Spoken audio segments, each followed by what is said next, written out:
It was a crisp autumn morning when Elijah sat alone on the old park bench, watching the golden leaves fall like memories from the sky. He was in his 70s now, a man with more yesterdays than tomorrows, and yet there was still a gentle strength in the way he held his shoulders.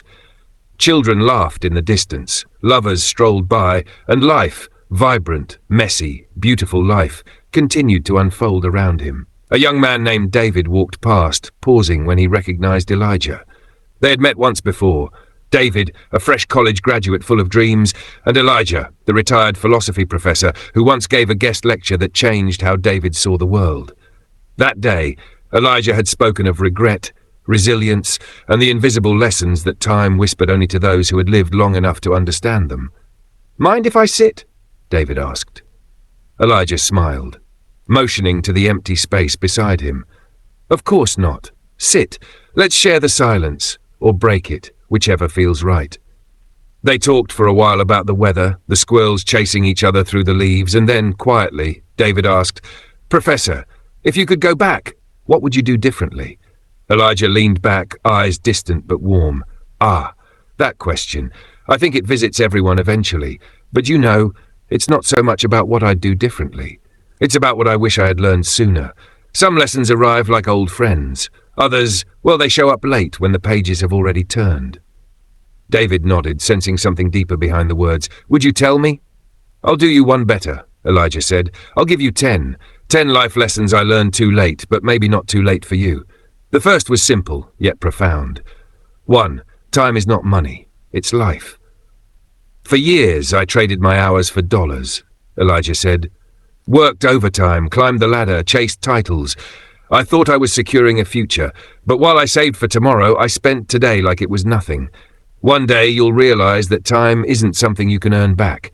Spend it with intention, not just on work, but on people, moments, things that make your soul feel alive."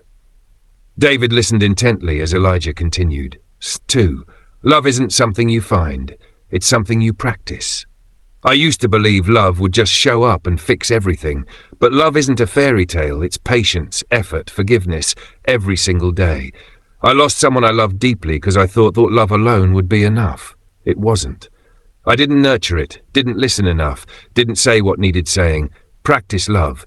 Grow it like a garden. David stared down at his shoes, thinking of his on-again, off-again relationship with Claire. Maybe love wasn't as passive as he'd hoped. 3. Forgiveness frees you more than it frees them. I carried grudges for decades, Elijah admitted, his voice quieter now. Old wounds, betrayals, things I couldn't let go. But all that did was chain me to my pain. When I finally forgave, not for them, but for me, I felt light for the first time in years. Forgiveness doesn't mean forgetting. It means choosing peace over poison. 4. Your body is your lifelong home. Treat it with respect. There was a time I thought I was invincible. Skipped sleep, drank too much, ignored pain. Now, I carry the cost in my bones. You don't have to be a health nut, but listen to your body. Move it, feed it well, rest it. You'll thank yourself when you're older. Trust me. David smiled sheepishly, remembering the 3 hours of sleep he'd had and the fast food he scarfed down on the way over. 5. People remember how you made them feel, not what you said. Words are powerful, Elijah said, but emotions leave the deepest imprints. I've forgotten the exact advice my father gave me, but I'll never forget how safe I felt when he held my hand as a child. Be kind, be present. People won't always remember your opinions, but they'll remember your warmth, your empathy, your smile in their hard moment. David's eyes softened. He thought of his mother, always exhausted, always gentle. Elijah glanced at the sky, now streaked with amber and rose. "Want to keep going?" he asked. David nodded. "Please." Just 6. Success is not a destination, it's a feeling. I used to chase achievements, published papers, awards, tenured positions. I thought success was something you got to, a place, a finish line. But every time I reached one, the joy was fleeting. What lasted was the feeling I got when I was doing work that mattered to me. That's the real success. Alignment, not applause. 7. Comparison will steal every joy you let it. Elijah's voice took on a sharper edge. Social media, envy, the highlight reels, they're lies we tell ourselves and each other. I wasted years comparing my life to others, their marriages, their careers, their perfect little snapshots. But comparison blinds you to your own beauty. Learn to love your path, even when it's not paved in gold. David nodded slowly. He had scrolled through Instagram that morning already feeling behind in life. Not 8. You will never regret being kind. I've said cruel things, Elijah admitted, out of anger, pride, fear, and I regret every single one. But I've never once regretted being kind, even when it wasn't returned. Kindness is not weakness, it's strength, and it's the only legacy worth leaving behind. A breeze rustled the trees. David felt something stir in him, a quiet resolution. 9. Waiting for the right time is a thief. I wanted to write a novel, Elijah said. For 40 years I told myself I'd start when things settled down. Well, guess what? Life never settles. And now my hands tremble too much to type for long. Whatever it is you dream of, do it now. There is no perfect time. There is only time, and what you do with it. David's chest tightened. His guitar, long neglected, waited under his bed like a forgotten promise. Elijah turned to him, eyes gleaming. And the last one, well, this one took me the longest to learn. 10. You are enough. Right now. Just as you are.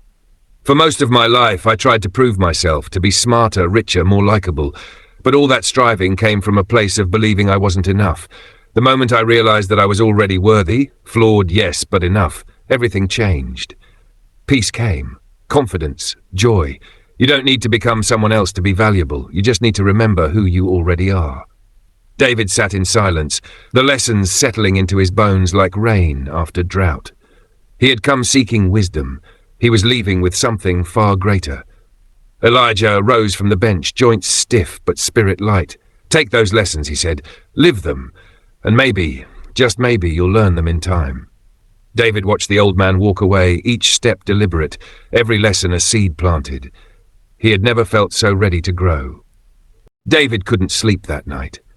Elijah's words echoed in his mind, louder than the city sounds outside his apartment window. It wasn't just the wisdom, it was the timing, like the universe had aligned to remind him of everything he'd forgotten to remember. The next morning, he found himself doing something he hadn't done in years, dusting off his guitar and sitting by the window with a notebook. The melodies came slowly at first, but they came. Over the following weeks, David started changing his rhythm. He called his mom just to hear her voice. He reached out to Claire, not to rekindle old flames, but to apologize, to thank her for loving him when he didn't even love himself. He began to feel lighter, more rooted, like life wasn't something happening to him, but something he was finally part of. But as David was building his life anew, he realized the world around him was still spinning with noise, pressure, expectations. And those lessons Elijah had shared, they weren't just quaint ideas. They were lifelines. So David did something bold. He started writing them down. Not just the words, but the stories they inspired. Every Sunday he wrote a letter to himself, each one beginning with one of the 10 lessons. He filled the pages with memories, confessions, and revelations. It became a ritual of reflection, one that started transforming not only how he lived, but how he saw others. One Sunday, as the first snow fell outside his window, David decided to share his letters. Not for fame, not for praise, but because he realized something powerful. Everyone is walking around carrying things they never talk about. Regrets, dreams, fears, and maybe, just maybe, his story could help someone else learn these lessons before it was too late. He launched a small blog, calling it The Bench Letters. His first post went mostly unnoticed, save for a few kind comments. But slowly, week after week, readers found their way there. Some wrote back, sharing their own stories. Others simply said thank you. One woman, a mother of 2, wrote, I read your post about forgiveness. I hadn't spoken to my sister in 3 years. Today I called her. Thank you. David realized something profound. Sharing your truth makes space for others to do the same. Months passed. Spring returned. And one morning, while walking through the same park where he first met Elijah, David noticed the old bench, now empty, yet somehow alive with memory. He sat down, closed his eyes, and just breathed. For once, he wasn't trying to figure everything out. He was just being. A boy and his father walked by, the boy chasing a kite, the father laughing behind him. David smiled. That's when he heard the voice, different, younger, unsure. Hey, sorry to interrupt. Are you David? The guy who writes the bench letters? He turned to see a teenage girl, maybe 16, standing nervously beside her mother. She held a notebook, its corners curled, pages worn. "I read your post about kindness," she said. "I printed it out and carry it with me. My dad used to tell me I was too soft, but your story made me feel like being kind wasn't a flaw." David blinked, emotions swelling in his chest. He nodded. "Kindness is your superpower," he said. The girl smiled, then added, "I want to be a writer too, like you." He looked at her, really looked. The same way Elijah had looked at him all those months ago, with recognition, with belief. "Then you already are," he said. After they left, David sat there a long time. The bench wasn't just wood and iron anymore. It was a symbol of change, of courage, of connection, of the quiet power in learning just a little too late and choosing to live anyway. Years passed. David never stopped writing. His blog turned into a book. His book turned into a movement. But he never forgot where it began, with an old man on a park bench and the simple, sacred act of sharing what time had taught him. And one day, when David was much older, sitting on that same bench with a cane resting at his side, a young woman approached him. "Hi," she said. "Mind if I sit?" He smiled, the same way Elijah had smiled at him. "Of course not," he said. "Sit. Let's break the silence. I've got a few stories you might want to hear." And so it began again. The passing of lessons, the echo of wisdom through generations. Not to tell people how to live, but to remind them that living fully, honestly, and with heart is the greatest lesson of all. Not everyone gets the message in time, but some do.